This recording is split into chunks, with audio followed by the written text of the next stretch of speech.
Good morning बच्चों, आप सभी का स्वागत है हमारे YouTube channel the education campus में। मैं हूं आपके साथ राजीव कुमार। ठीक है बच्चों, क्लास 11th का एग्ज़ाम झारखंड बोर्ड का बहुत ही जल्द शुरू होने वाला है। इसका तो डेट भी निकल चुका है। 17 अप्रैल, 18 अप्रैल और 19 अप्रैल को जो है सो एग्ज़ाम हो रहा है। तो 17 अप्रैल को तो चूंकि इंग्लिश कोर का एग्जाम होने वाला, नहीं कोर लैंग्वेज का होने वाला। 18 तारीख को जो है, 18 अप्रैल को आपका ऑप्शनल सब्जेक्ट का एग्जाम होगा। ऑप्शनल में जैसे पॉलिटी वगैरह जो भी होगा, 3 सब्जेक्ट एक साथ और 3 घंटे के होंगे। ठीक है बच्चों, तो इन सभी एग्जाम के पेपर की जो है तैयारी हम एक एक करके करवाएंगे। और आज जो है क्लास 11th की हिस्ट्री है ना, हिस्ट्री सब्जेक्ट है, उसका जो है तैयारी करवाएंगे एक एक करके सारे चैप्टर को।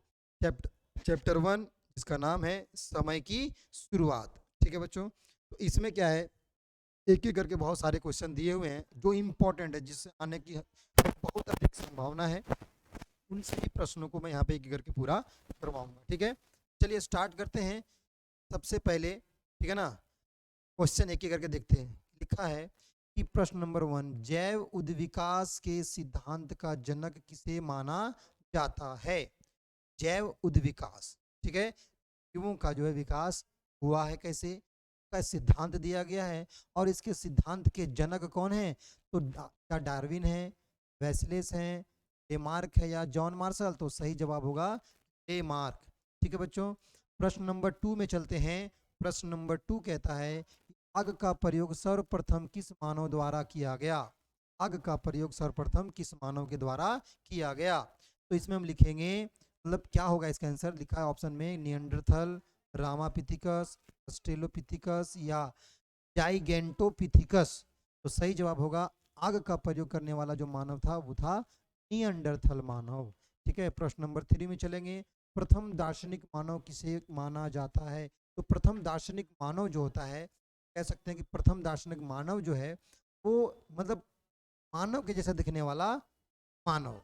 वर्तमान का जो मानव है, आधुनिक मानव है, या यूं कहें कि मानव के जैसा दिखने वाला वो पहला मानव कौन था। तो सही जवाब होगा नियंडरथल। ठीक है, नियंडरथल मानव जो है बिल्कुल हूबहू आज के मानव के जैसा स्ट्रक्चर जो है, शारीरिक स्ट्रक्चर जो है बिल्कुल उसका उसी तरह से दिखाई देता था। तो वो कौन है, नियंडरथल मानव। क्वेश्चन नंबर 4 में चलते हैं। कहता आज के मानव किस प्रजाति के हैं। तो आज के मानव जो है बच्चों होमोसेपियंस। यहाँ बच्चों कौन सा होगा, होमोसेपियंस प्रजाति के हैं, होमोसेपियंस। अब प्रश्न नंबर 5 में चलेंगे। मानव ने आग पकाकर मानव ने आग पर पकाकर मिट्टी के बर्तन बनाना कब आरंभ किया। कब आरंभ किया। तो आग पर पकाकर, क्या पकाएगा आग पर, मिट्टी के बर्तन। तो कब पकाना शुरू किया मिट्टी के बर्तन को मानव ने। तो ये सही जवाब होगा उसका नवपाषाण काल। बच्चों क्या होगा, नवपाषाण काल। अगला प्रश्न पे चलते हैं। गुफा चित्रकला का प्राचीनतम प्रमाण किस काल का मिला है।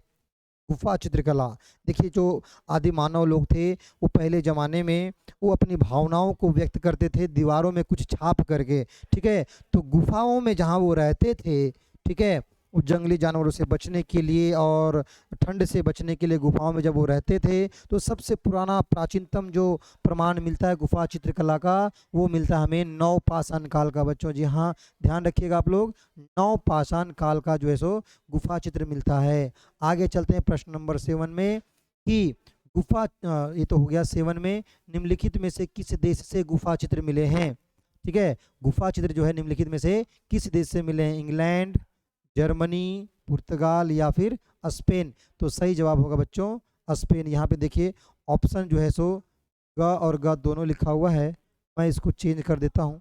ठीक है, मैं इसको चेंज कर देता हूँ और यहाँ पे क्या होगा बच्चों, घ होगा ऑप्शन।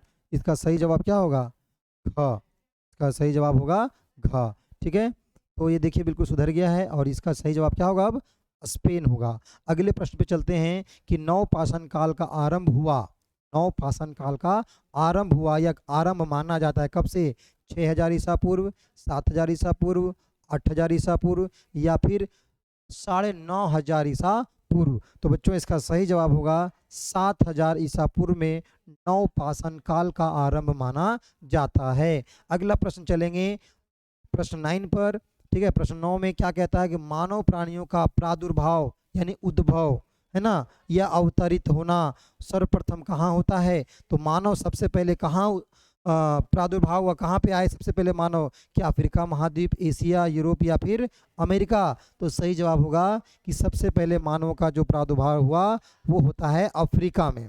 ठीक है, अगला प्रश्न है प्रश्न नंबर 10 कि अल्टामिरा गुफा चित्र किस देश से मिला है? अल्टामिरा गुफा चित्र किस देश से मिला है? स्पेन, इंग्लैंड, ऑस्ट्रिया या अमेरिका? तो सही जवाब होगा बच्चों स्पेन से। जी हाँ बच्चों, कहाँ से मिलेगा? स्पेन से। प्रश्न नंबर 11 पे चलते हैं। साक्ष्यों से ज्ञात होता है कि होमिनिड का उद्भव हुआ।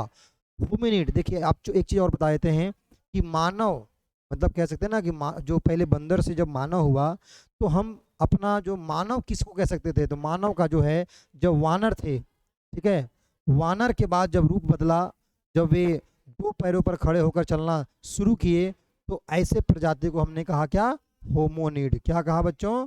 होमोनिड। कहीं कहीं लिखा हुआ मिलेगा होमिनिड, कहीं कहीं क्या लिखा हुआ मिलेगा? होमिनिड लिखा हुआ मिलेगा। ध्यान से देखिएगा, थोड़ा सा ये माउस क्लिक का प्रॉब्लम है इसलिए थोड़ा सा राइटिंग अजीब हो रहा है, वैसे टेंशन लेने की जरूरत नहीं है।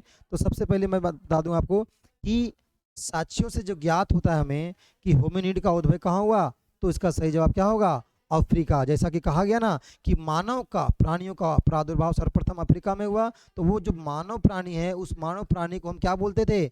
उसको हम बोलते थे होमोनिड। होमोनिड कहीं कहीं लिखा हुआ मिलेगा, कहीं कहीं होमिनिड लिखा हुआ मिलेगा, इसीलिए कंफ्यूज होने की जरूरत बिल्कुल भी नहीं है। कहीं कहीं होमोनिड और कहीं कहीं होमिनिड लिखा हुआ मिलेगा। ठीक है, तो आगे देखते हैं आगे कौन कौन से प्रश्न दिए हुए हैं। देखिए आगे कहता है कि कौन औजार बना सकते हैं? वनमानुष, होमिनाइड, बंदर या होमोनिड? अब यहाँ भी देखिए होमोनिड लिखा हुआ मिलेगा आपको। ठीक है, तो होमोनिड भी हो सकता है कहीं कहीं, अब ये कहने का मतलब है कि मात्रा में और उसमें जो उलटफेर हो सकता है, लेकिन जो है आंसर उसका वही होगा। तो इसका सही जवाब क्या होगा? होमिनिड होगा। ठीक है बच्चों, औजार बनाने वाला पहला मानव कौन था?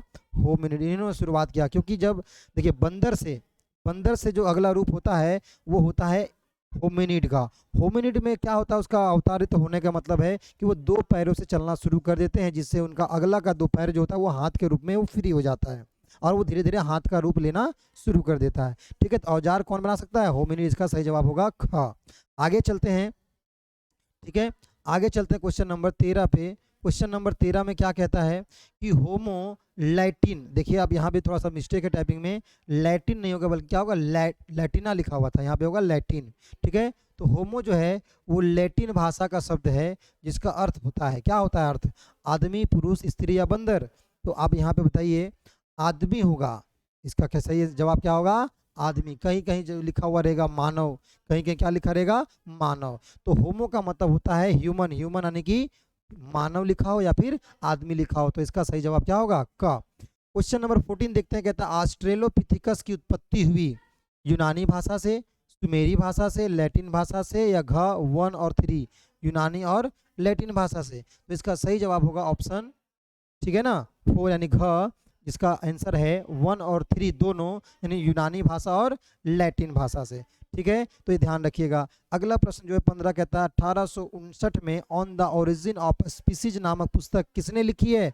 तो सही जवाब होगा चार्ल्स डार्विन ने लिखी है। और प्रश्न नंबर 16 क्या कहता है कि सर्वप्रथम पहिया यानी कि चाक, कुम्हार का चाक का आविष्कार हुआ कहाँ होता है? सिंधु घाटी में, मिस्र में या फिर मेसोपोटामिया में या फिर चीन में? तो सही जवाब होगा मेसोपोटामिया में। ठीक है ना, इसका डिटेल जानकारी मेसोपोटामिया की सभ्यता जो अगला हमारा चैप्टर होगा, ठीक है ना, शहरी कला एवं जीवन, उसमें जो है महत्वपूर्ण टॉपिक होगा मेसोपोटामिया सभ्यता से, उसमें एक एक करके सारे प्रश्नों को जो है सो क्लियर करेंगे। आगे चलते हैं प्रश्न नंबर 17, इसमें कहता है कि हमें प्रथम होमिनिड का साक्ष्य कब मिला?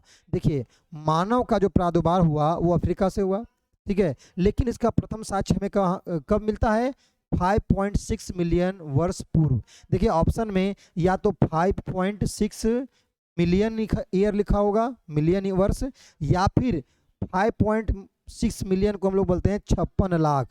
1 लाख बराबर होता है बच्चा 10 लाख, सॉरी 1 मिलियन बराबर होता है 10 लाख। तो 5 मिलियन बराबर कितना हो गया? 50 लाख। और 0.6 मिलियन बराबर हो गया 60 लाख, तब 6 लाख, समझ गए ना?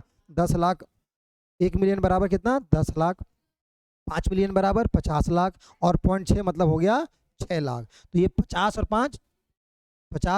6 56 लाख, यानी कि 5.6 मिलियन ईयर मिलियन लिखा हो या फिर 56 लाख लिखा हो, ठीक है, बात एक ही है। दोनों में से जो भी ऑप्शन आएगा आप उसी को क्या करेंगे, आंसर दे देंगे। तो इसका सही जवाब क्या होगा, इसका सही जवाब होगा 5.6 मिलियन ईयर्स या वर्ष पूर्व। अगला प्रश्न कहता है 18 नंबर का, होमिनिड समूह की विशेषता क्या है। देखिए होमिनिड यानी जब बंदर से इंसान, वानर, प्राइमेट, उसको हम बोलते थे प्राइमेट। क्या बोलते हैं इसको, प्राइमेट। प्राइमेट किसे कहा, जो स्तनपायी जानवर थे जिसके पूंछ होते, यानी वानरों का ऐसा रूप होता था जिसको हम पहले प्राइमेट बोलते थे, ठीक है। लेकिन प्राइमेट से जो अगला विकास हुआ वो विकास हुआ होमोनिड में, ठीक है, होमिनिड में। तो होमिनिड का जो विकास होता है तो इसके कुछ विशेषताएं होती है। क्या विशेषता होता है कि उसका मस्तिष्क का आकार कैसा होता है, थोड़ा सा बड़ा हो जाता है। दोनों के पैर पर वो चलने लगते हैं, सीधे नहीं चल पाते लेकिन चलते जरूर हैं दोनों के पैर। और हाथ की जो आकृति है वो विशेष होना शुरू हो जाता है। तो इसका सही जवाब क्या होगा, इनमें से सभी। होमिनिड समूह की क्या है, ये विशेषताएं हैं।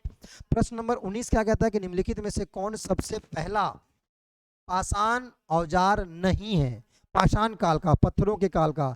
तो गणास, ठीक है, गणास लिखा हुआ है, पत्थर का किनारा, हाथ की कुल्हाड़ी, है ना, और मिट्टी के बर्तन। तो क्या मिट्टी के बर्तन कभी औजार होता है क्या, मिट्टी के बर्तन औजार नहीं होते हैं। तो इसका सही जवाब बोल रहा है कौन सा पहला औजार नहीं है, तो मिट्टी के बर्तन जो आपका औजार नहीं है, ठीक है। इसलिए ऑप्शन यही वाला क्या होगा, सही होगा, ऑप्शन नंबर 4 यानी कि घ, ठीक है। अब आगे चलेंगे प्रश्न नंबर 20 पर। 20 में कहता है विकासवादी, है ना, के सिद्धांत की रचना किसने की, या विकासवाद सिद्धांत की रचना किसने की। तो सही जवाब होगा चार्ल्स डार्विन ने।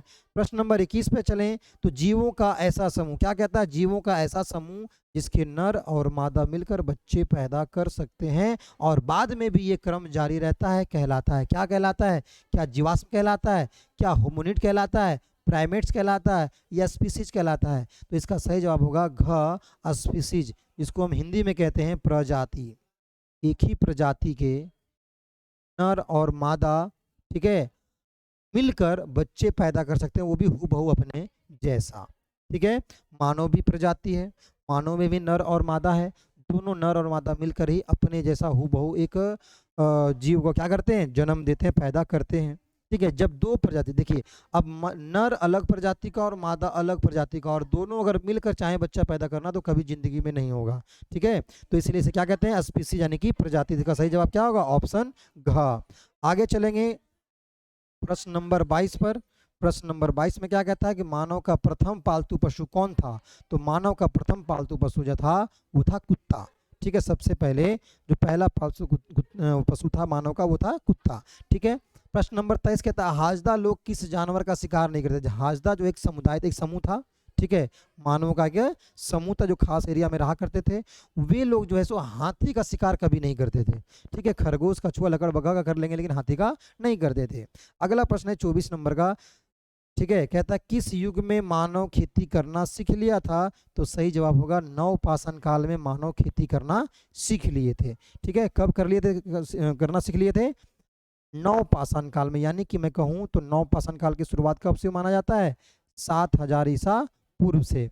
तो ये माना गया कि 7000 से लेकर के 6000 ईसा पूर्व के बीच में ही, है ना, मानव ने क्या किया, खेती करना शुरू किया है, ठीक है। प्रश्न नंबर जो है सो अब अगला चलते हैं 25वां प्रश्न नंबर, सीधे खड़े होकर चलने वाला मानव को किस प्रजाति में रखा गया है। अब देखिए मैंने बताया था कि चल मतलब दो पैरों पर चलने वाला मानव होमोनिड, लेकिन वो तो सीधा नहीं चल रहा था, है ना, घुटना तो टेढ़ा ही रह गया था उसका, पूरी तरह से अच्छे तरीके से सीधा नहीं चल पा रहा था, वो थोड़ा सा टेढ़ा होकर चल रहा था।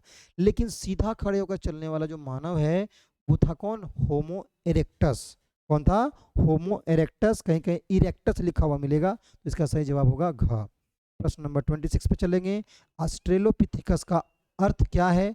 ऑस्ट्रेलोपिथेकस का अर्थ है दक्षिणी वानर, ठीक है बच्चों, दक्षिणी वानर। ऑस्ट्रेलो मतलब होता है दक्षिणी और पिथिकस मतलब होता है वानर। तो ऑस्ट्रेलोपिथेकस का अर्थ क्या होता है, दक्षिणी वानर। 27वां प्रश्न कहता है आदिकालीन मानव अपना जीवन यापन कैसे करते थे। तो जो आदिकालीन मानव थे, प्राचीन काल के जो मानव थे, जो जंगलों में अपना जीवन यापन करते थे, उसका जीवन यापन करने का एक कौन कौन सा माध्यम था, कौन कौन सा तरीका था। पहला था आखेट, जिसको हम शिकार कहते हैं, तो जंगली जानवरों का शिकार करके वो अपना जीवन यापन करते थे, अपना पेट भरते थे। दूसरा, जंगलों में जो पेड़ पौधे होते थे, फल फूल जो भी होता था, उसको तोड़ करके संग्रहण करके अपना जीवन यापन करते थे। तो आखेट भी होगा, संग्रहण भी होगा। अपमार्जन क्या होता है? अपमार्जन का मतलब होता है त्यागी हुई वस्तुआं। जैसे कोई जानवर मर गया, या कोई किसी ने कुछ फेंक दिया, या कुछ पड़ा हुआ है, तो जो त्यागी हुई वस्तु होती है उसे क्या कहते हैं हम लोग? अपमार्जन। तो इन त्यागी हुई वस्तुओं को भी मानव क्या करते थे? खाते थे और अपना जीवन यापन करते थे। तो ये तीनों होगा, तो इसका सही आंसर क्या होगा? इनमें से सभी, ऑप्शन घ। ठीक है। उम्मीद करता हूँ कि ये जो जितने मैंने 27 क्वेश्चन आपको मैंने दिया है, इंपॉर्टेंट क्वेश्चन VBI जो इस चैप्टर 1 से आने वाले हैं, ये अगर आप इसको अच्छे से पढ़ लेते हैं, अच्छे से अगर तैयारी कर लेते हैं, तो मुझे लगता है कि मैं दावे के साथ कह सकता हूँ कि एक भी प्रश्न आपके एग्जाम में छूटने वाले नहीं हैं। और जब नहीं है, तो आप अच्छे नंबर से पास हो सकते हैं। अगर यह वीडियो हमें आपको अच्छा लगा हो, तो आप हमारे इस चैनल को क्या करें? सब्सक्राइब कर दें, और ज़्यादा से ज़्यादा वीडियो को शेयर करें, अपने दोस्तों तक, अपने भाइयों बहनों तक भेजें, ताकि वे भी घर बैठे अपनी तैयारी कर सके और एग्जाम में अच्छे नंबर से पास हो सके। ठीक है। मिलेंगे हम नेक्स्ट वीडियो में एक नए चैप्टर के साथ, और ठीक है, ताकि अच्छे से आपकी तैयारी हो सके।